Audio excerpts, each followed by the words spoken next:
Hello there, one and all. So I finally got around to watching Season 2 of She-Ra and the Princesses of Power on Netflix, so today I'm going to be giving you guys my thought on this season as a whole. Now, I originally wasn't sure if I was going to review Season 2 on its own because it's only 7 episodes. I mentioned in my Season 1 review that I'm taking a 2-week break between seasons because I don't want to rush through the show too quickly, so I wasn't sure if I should watch Season 2 and 3 at the same time or just wait to do my review for both seasons whenever I get around to Season 3. But I decided to stick with my original plan and take a 2-week break between each season, so today I'm just going to be talking about Season 2. Now, I absolutely loved Season 1 and I was so excited for Season 2, but I have to be honest, guys, I just didn't really enjoy Season 2 the same way I did Season 1. Now, don't get me wrong, it was not a bad season and I did have a lot of fun with it and I'm still very excited to see where it goes. But honestly, it just didn't grab me the same way that Season 1 did. Now, to be fair, I believe that Season 2 and 3 were originally supposed to be one big season and Netflix split them into 2 parts. So if I had actually included Season 3 in this viewing, the season as a whole may have worked for me better. Because even with Season 1, I thought that the second half of the season was a lot better because that's where the tension really started to build up as we got to the finale. That's also just the nature of the second season. The first season is the one that really won you over and it just kept building until the last episode, but then when Season 2 comes around, you kind of have to start over so that you can keep building the tension to the Season 2 finale. Still, I have to review the season as it is since I'm just focusing it on its own, so let's see what I thought about these episodes. Now, Season 1 did have its fair share of standalone fun episodes, but I felt that there was just more of that in Season 2, and I wasn't totally sure how to feel about it. Because these Season 2 episodes were really fun, and I did enjoy watching them, but I felt they almost relied on comedy a little more than Season 1 did. At least that's just how it seemed to me. And while each episode does factor into the overall story in some way, it just didn't feel as connected to the overall narrative the way the standalone episodes did in Season 1. On the other hand, it is nice to just focus on different groups of characters and just see them encountering different problems and giving them a chance to grow in different ways, so in that way I appreciate them. Now, the biggest problem with Season 2, and this is just me personally, is that I didn't find Adora's arc this season to be as interesting as it was in Season 1. And again, this is just kind of something that happens with shows with a premise like this. For example, in Avatar: The Last Airbender, Season 1 was very much focused on Aang, but at a certain point, once you get into Season 2, there's not as much character development that he can do because they have to save a lot of that stuff for later, so a lot of the time, the development and the really interesting arcs are actually about these supporting characters with Aang. She still does grow a lot in this season and encounters a lot of challenges, but a lot of it is just kind of continuing the same thing that we saw in Season 1. So again, it really is just a nitpick, and if I had included Season 3, I probably would have gotten more of what I was looking for, but I still have to review Season 2 on its own. But there were still quite a few things that I absolutely loved in this season. I found that Bo really grew on me a lot more as a character. With Entrapta out of the way, he really has to step up into his role as kind of the technical guy in the rebellion. It was really interesting seeing him struggle with that. You could tell it's something that he does have some talent for, but he's clearly in the shadow of someone else who was a lot better, so seeing him try to figure out his place and whether it's what he's meant to do is really cool, and it led to some really heartfelt moments. This was something he was consistently working on in a lot of the episodes of Season 2, and it all came to a head in the season finale.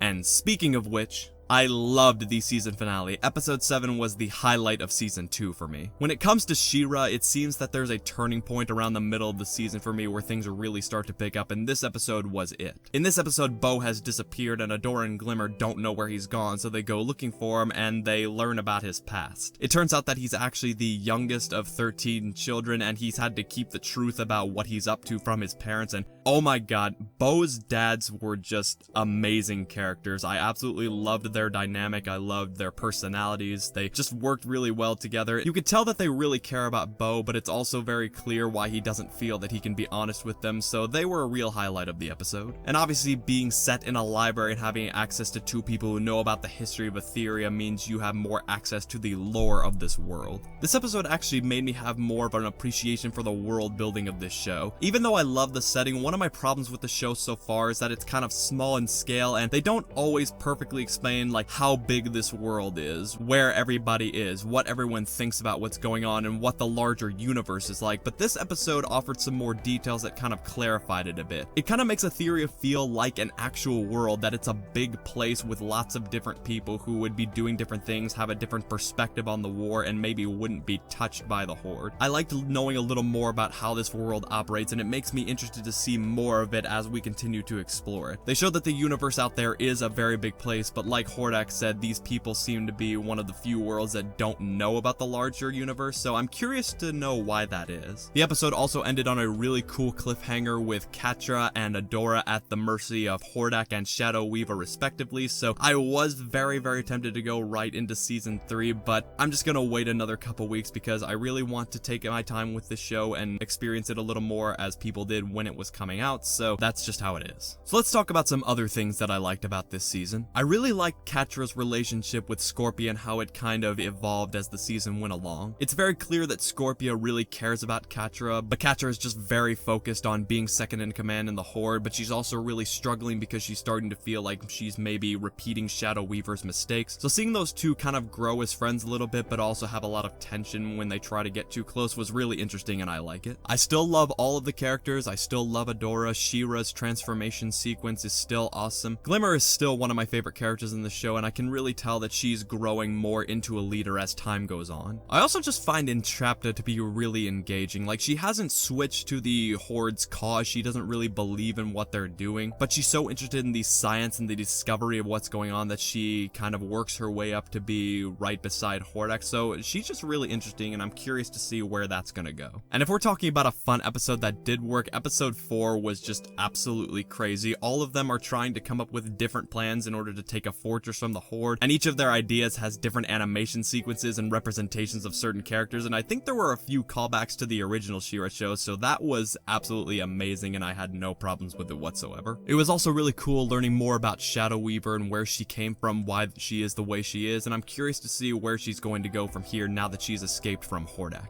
And with that, those are my thoughts on Season 2 of She-Ra and the Princesses of Power. I'm still really enjoying the show, I'm engaged in the characters, and I can't wait to see where it goes from here, so I'll see you guys in a couple weeks for my review on Season 3. But what are your thoughts of Season 2? What's your favorite episode of this season? How do you think it stacks up against Season 1? Whatever it is, feel free to share your thoughts down below. And as always, please remember not to spoil anything that happens after Season 2. If this is your first time on my channel, be sure to leave a like and consider subscribing. Also be sure to check out my other videos, it really means a lot. Thanks for watching. Stay safe, and have a great day.